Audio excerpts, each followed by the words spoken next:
everyone. I'm Matt Rhenish, Senior Vice President of Pharmacy and Market Strategies at Highmark. Welcome back to Hitting a Higher Mark. In this podcast, we explore topics that are transforming how healthcare is delivered, used, and paid for. Today, we're talking about vaccine equity and the role that data plays in the outreach to our communities. I'd like to welcome Richard Clarke, Senior Vice President and Chief Analytics Officer at Highmark Health. Richard, thanks for joining me today. Let's go ahead and get started.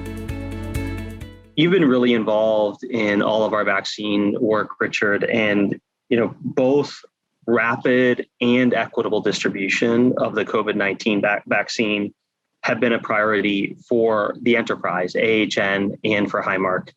Could you share with us how you're approaching this as Chief Analytics Officer? Yeah, first, thanks for having me back on the podcast, Matt.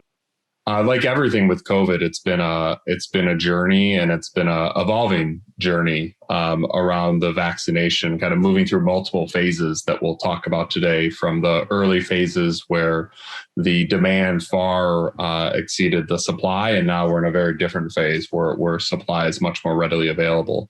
But from the beginning days here, I really think as an enterprise, we looked at this as a chance to step up and lead in terms of how we were going to tackle this incredibly important challenge, and do so, as you stated, in a way that was both getting vaccine out rapidly so that we're getting as many people vaccinated as quickly as possible, but also done in an equitable way.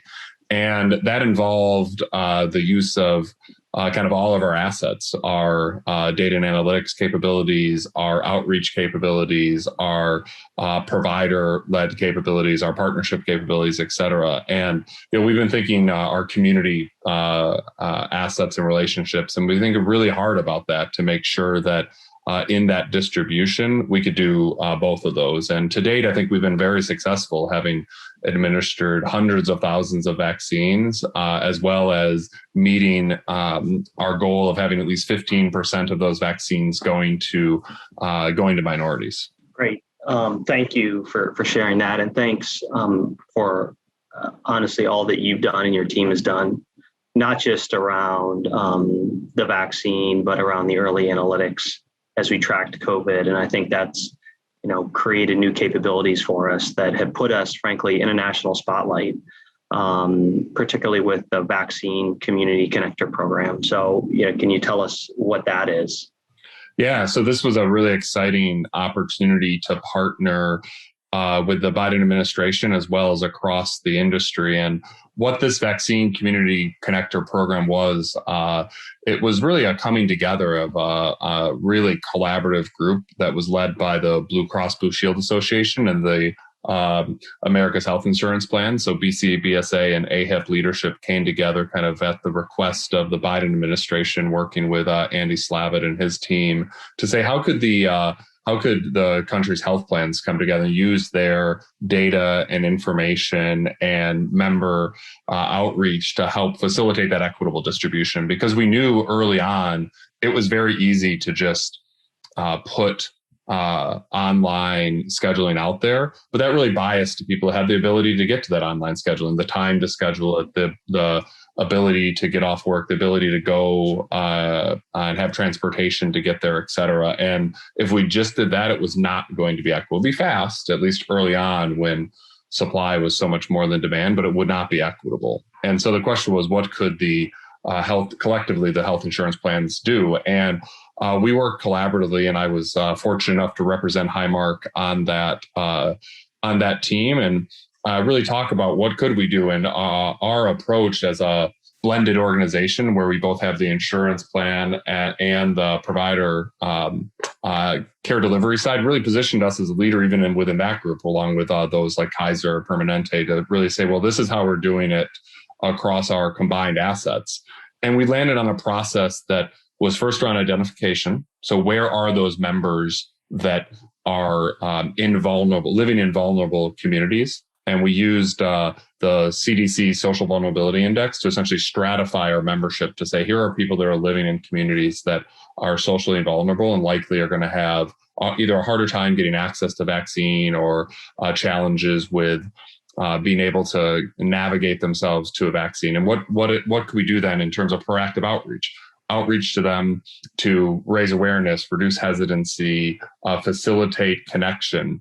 And within Highmark Health and Allegheny Health Network, we basically applied that approach to many things we were doing, from proactive outreach to say when we had some of our large mass vaccination events at PNC Park, Dick's Sporting Goods headquarters, et cetera. How could we set aside some of those appointments and then do outreach to those members through the Highmark Health Plan, through Gateway Health Plan, et cetera, to connect people to those? How could we then design specific events where we'd say we're going to wrap an event around one of those communities, either at one of our facilities, so say at Forbes Hospital or another one? How could we work with a community partner, a faith-based organization, or how could we even go out to some of those communities at first, going to high rises, doing some of the work we're now doing with Homebound and even in some of our mobile units. So really just what was a multi-pronged strategy to say, how could we get into these socially vulnerable communities and make sure we're doing everything we can to facilitate vaccination.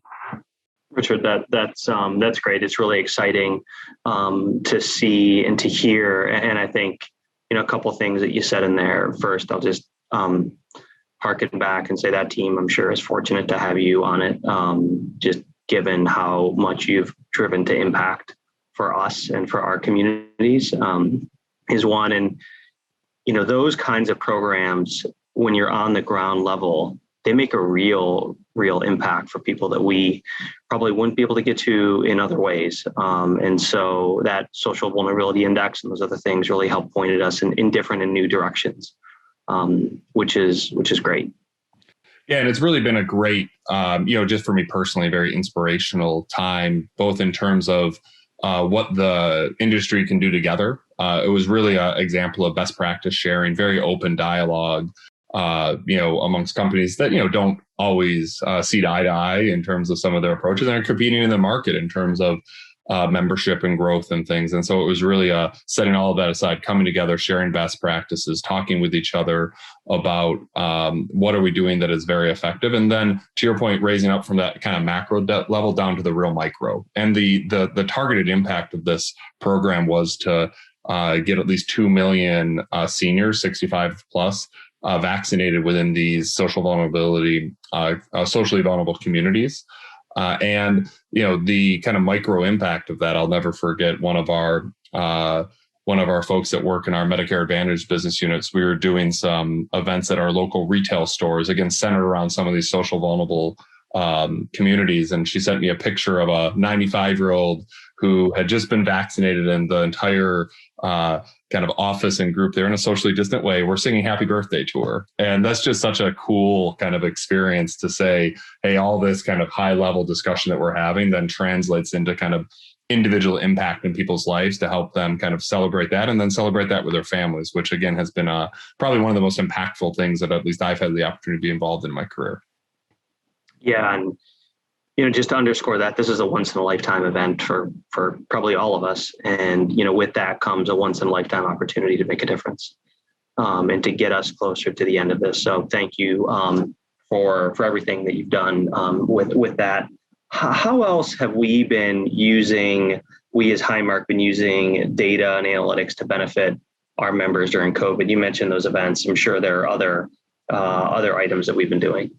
Yeah, thanks for that question, Matt, because I do agree if you kind of pull back a little bit, because you're right, this has been a once in a career, once in a lifetime, unprecedented ride here. I mean, I took the new role of Chief Analytics Officer in April of last year and kind of immediately flipped into this craziness. And, it's been quite a ride, but I will say one of the silver linings, and I say this with kind of a little trepidation, given the massive amount of obviously personal suffering and kind of economic challenges that have come with the pandemic. One small sliver of positivity from my perspective is it has massively elevated the kind of use of data and analytics and decision making. I think certainly within our company, and I would imagine in the industry, and we've been able to apply that from the beginning to say, where do we think the COVID-19 infections are going to progress? Where are we seeing hotspots? Where are we having issues? Inform our hospital operations, inform working with other provider partners to inform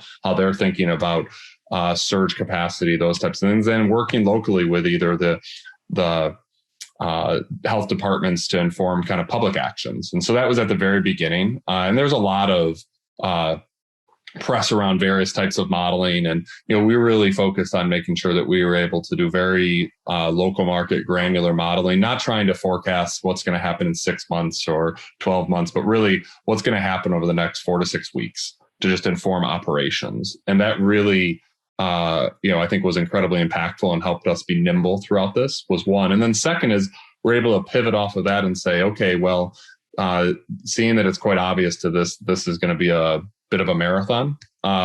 What are some of the actions that we can do to support some of our most vulnerable members? And so we developed rapidly a number of different risk scores that gave us a sense for which of our members would be most at risk for a very negative outcome if they were to be to get COVID in terms of either hospitalization or likely being in the intensive care unit. And we were able to apply a lot of advanced modeling to that learned over time. But then again, it informed our outreach.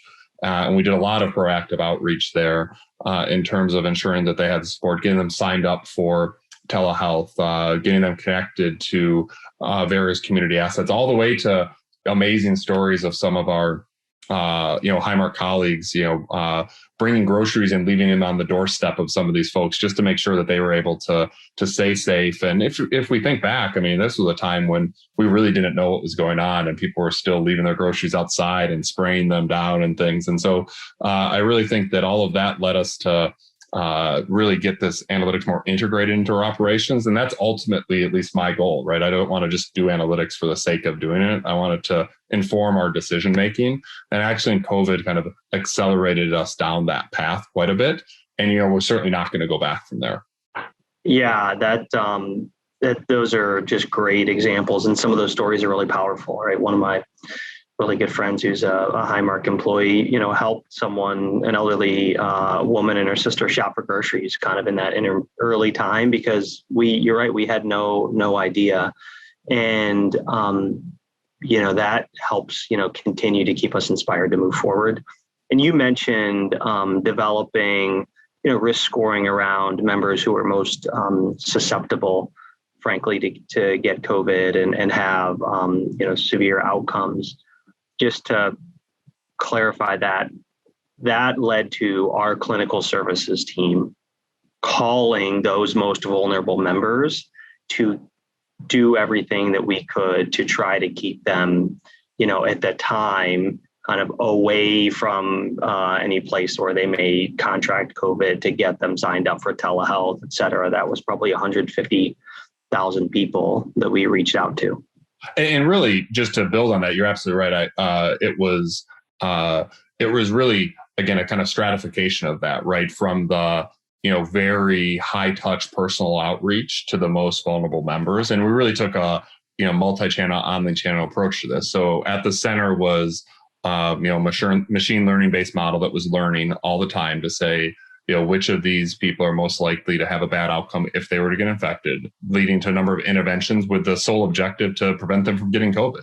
And so that could be, to your point, proactive outreach from one of our clinical services team. That could be reports being sent to their primary care physicians to say, here's who we think are most vulnerable. And as you engage them, it could be digital outreach via email, text message to inform them of resources that they have available to them or frequently asked questions. And so this is really, as you can imagine, just a continuation of our kind of analytically driven, omni-channel outreach, which was applied in COVID and I think accelerated through COVID. But you can take that framework and apply it to, a whole bunch of things going forward, which is why, again, I think we're going to, just continue. We were already down this path and this kind of just accelerated it even further.